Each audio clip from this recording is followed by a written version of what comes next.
Susan Wojcicki wrote a letter to creators. And one of the lines, I was just like, oh, man. Sorry, who is she? She's the CEO of YouTube. That's what I thought.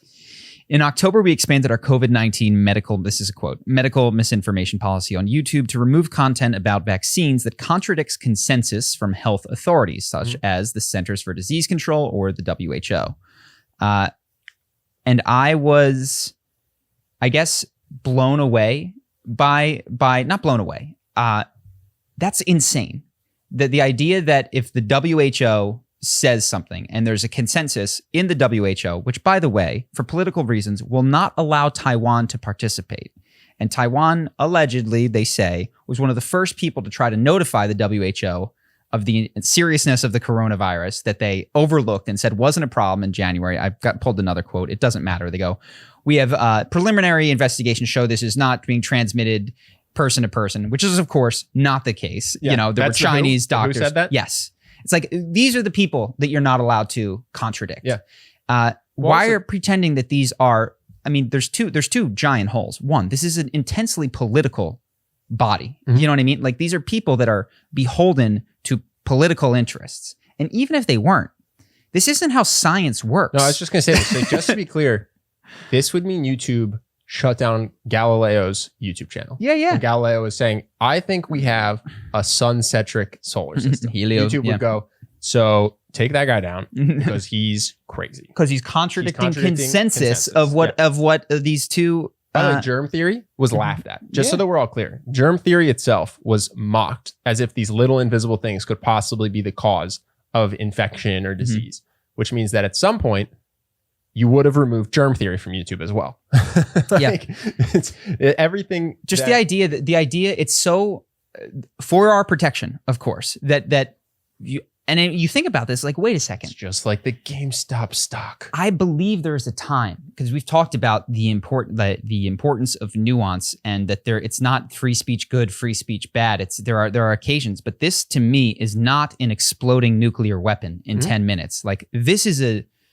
a year-old virus that is incredibly low deadliness per infection rate, and we can't have dissent. You can't say anything that is not true according to the WHO because that's too dangerous.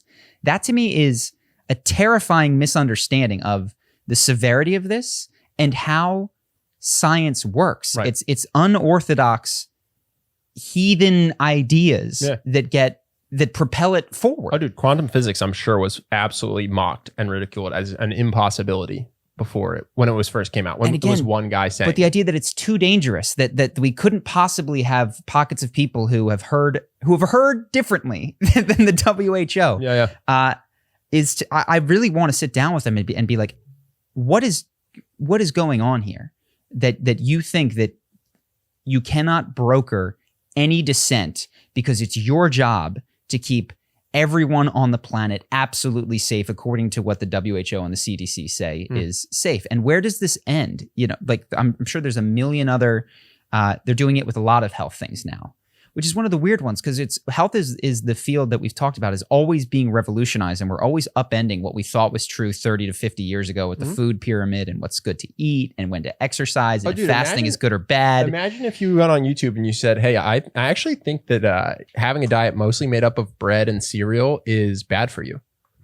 Am I going against the WHO? Am I going against the CDC? I don't know who made the food pyramid, but that was a government issued thing. Was the bottom of it with grains and could you find a period of time in the last 20 years where saying having most of your calories come from bread and cereal would violate this YouTube policy? Here's what I'm back 15 years. Okay, I'm damn certain of. I don't know if it's the CDC, but can you find out, was it the Department of Health or something that issued the food pyramid? Well, I always feel bad making Justin Google things because his computer's also recording. Oh, sorry, Justin. If you can't do it, don't sweat Maybe it. use your phone. In any event, the point is, within the last 50, yes, we've been wrong. Our governmental agencies have been wrong in the past. Like, Jesus, is the CIA next? Like, if we start contradicting what the Department of Defense says about nuclear WMDs. weapons in Iraq, like, the idea that these agencies that's hilarious. are non-political and that this is how science works is fucking insane. Would this mindset mean if you made a video saying there were no WMDs in the Middle East at the time of that war? Would you have been demonetized? I would anticipate that the defense that YouTube would, well, one, YouTube wouldn't probably have supported that, so they wouldn't have this policy because they're not interested in principle when it comes to the enforcement of these things. But you saying they selectively enforce their rules? My suspicion is that they would say, "Oh no, that's a political statement, which you're allowed to have different opinion, and this is a scientific one." And the idea that there is a clean division between science and politics, like there were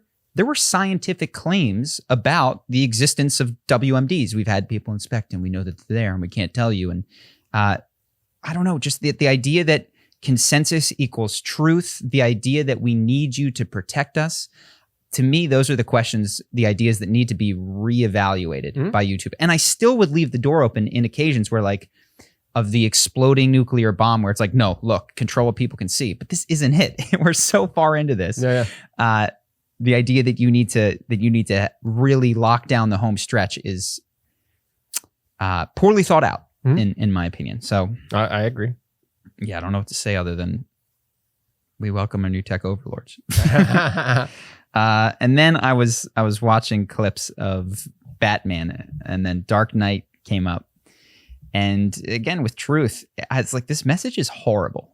What they end with in Dark Knight, and I don't know if they rectify in Dark Knight Rises, but it's people deserve to have their faith rewarded. Sometimes the truth isn't enough. So at the end, spoilers everybody, Harvey Dent turns out to be a bad guy. Yeah. And they couldn't tell everybody that Harvey Dent was a human who was corrupted and did bad shit. No, God forbid. We need to have this lie hero beacon.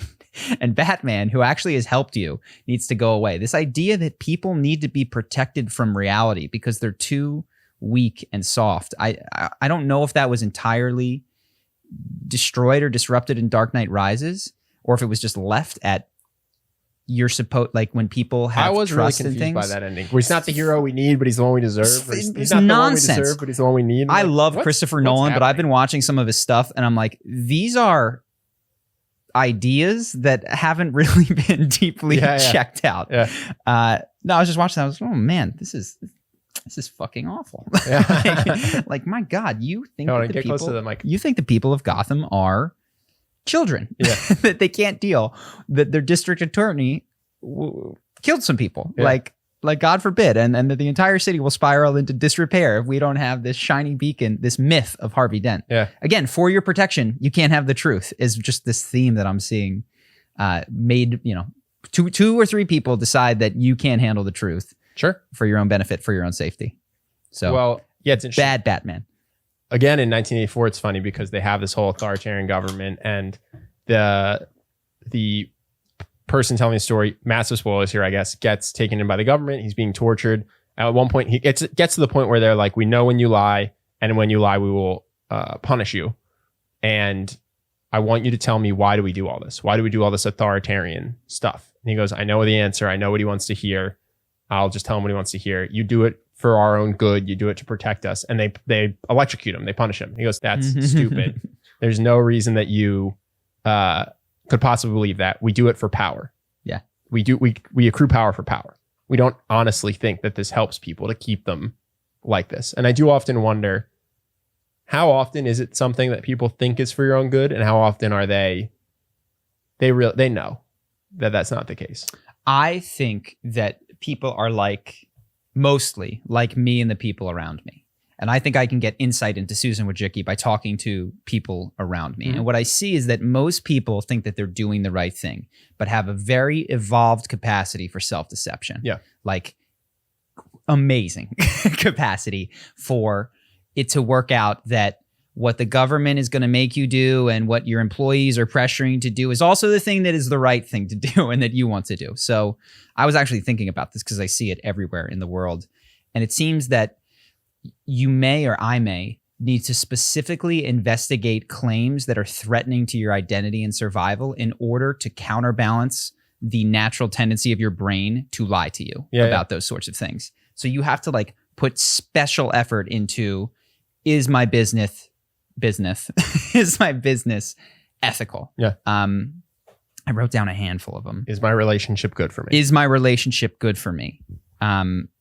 gosh, I deleted some of these, but you can just think through some of the things that would kill you. I mean, you can even do the natalist thing. Like, should I give all of my money to people that have less than me until I have less than everybody? Like, is it at all possible that there should be an accumulation of wealth in the hands of someone to the disparity that we know exists in the world? Like, do I have to give it all away? Not just some, all.